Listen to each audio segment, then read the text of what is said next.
So what are the city's plans for this property, and where exactly is it located?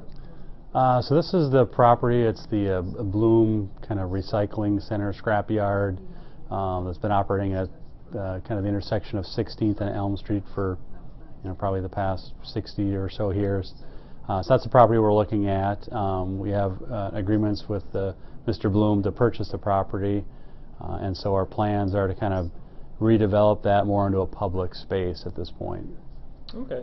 And so what is the city looking at in terms of environmental cleanup, and how does it plan on handling that cost? So some of the issues with the site are mainly just from the recycling process over the years.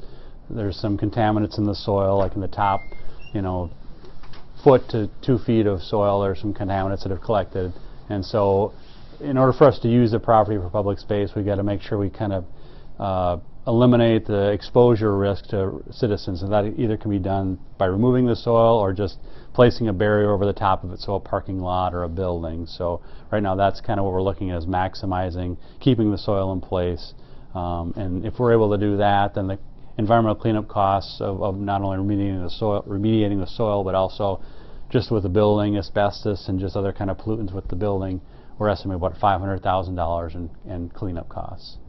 And how does the city plan on handling those, or paying for that cleanup cost? So one of the things we're doing is applying for a series of EPA brownfield cleanup grants, and this is a prime candidate for those types of projects where you're trying to essentially recycle a property that's been utilized for some industrial or commercial operation, and as a result of that there's contaminants, and instead of letting the property just sit there vacant for the foreseeable future, that the public can come in and clean it up and then repurpose that property. So it's really a prime candidate for that, and so we're really optimistic that we'll get some cleanup grants similar to what we received for the property just adjacent to it across railroad tracks to the east.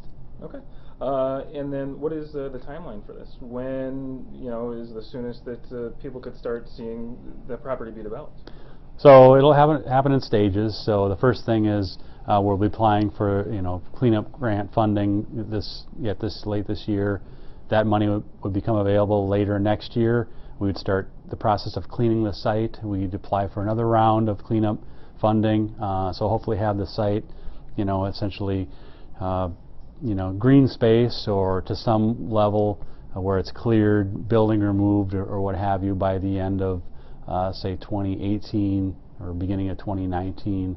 In about 5 years or so we'll move heavy into the design of the actual improvements, and then 6 years from now or 7 years we'll finish up the site, which we it's 100% not sure how we're gonna lay the site out, but we know we need a maintenance facility as part of the overall watershed flood mitigation project, but also just trailhead parking, public restrooms.